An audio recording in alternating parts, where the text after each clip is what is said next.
ନମସ୍କାର ସାଙ୍ଗମାନେ, ଆମେ ଆସି ପହଞ୍ଚି ଯାଇଥିଲୁ କୁଲିଅଣା ଧାନ ମଣ୍ଡିକୁ। ଯେହେତୁ ଆଜି ଜାନୁଆରୀ 2 ତାରିଖ, ତ ଆଜି ଧାନ କିଣା ବିକାର ଷ୍ଟାର୍ଟିଂ ଡେଟ୍ ଥିଲା। ତ ଆପଣମାନେ ଦେଖିପାରୁଥିବେ ଲୋକମାନେ କେମିତି ତାଙ୍କ ନିଜ ନିଜ ଧାନକୁ ସବୁ ସଂଗ୍ରହ କରିକି ଅଫିସ୍ ନିକଟରେ ଦାଖଲ କରୁଛନ୍ତି ଆଜି ବିକିବା ପାଇଁ। ତ ଆମେ ମଧ୍ୟ ପହଞ୍ଚି ଯାଇଥିଲୁ। ଆମେ ଆମର ନିଜର ଟୋକନକୁ ଏଡ଼୍ କରିବା ପାଇଁ ଏଠି ଆଜି ପହଞ୍ଚି ଯାଇଥିଲୁ। ତ ଫେର୍ ଆମେ ଦେଖିଲୁ ଯେ କେଉଁ ଟାଇପ୍ର ପ୍ରୋସେସ୍ରେ କିଣା ବିକା ଚାଲିଛି। ତ ସେଇଥିପାଇଁ ଆମେ ଟିକେ ଅଟକି ଯାଇଥିଲୁ। ତ ଆଗକୁ ଆପଣମାନେ ବି ଦେଖନ୍ତୁ କେମିତି କିସ କିଣା ବିକା ହେଉଛି, ଓଜନ ହେଉଛି, ଆପଣମାନେ ଜାଣିପାରିବେ ଭିଡ଼ିଓରେ ରହି।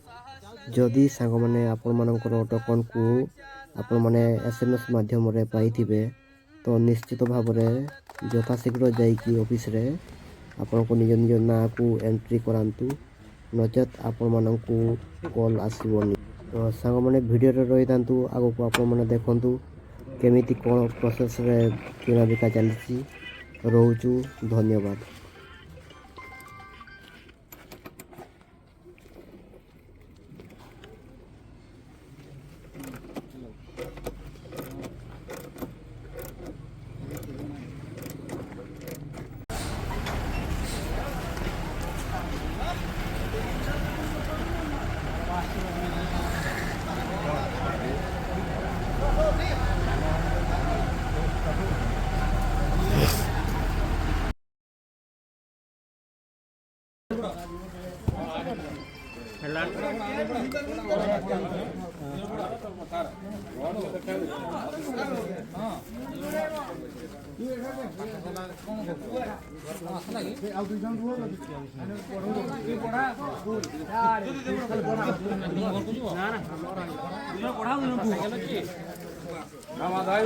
ପଢା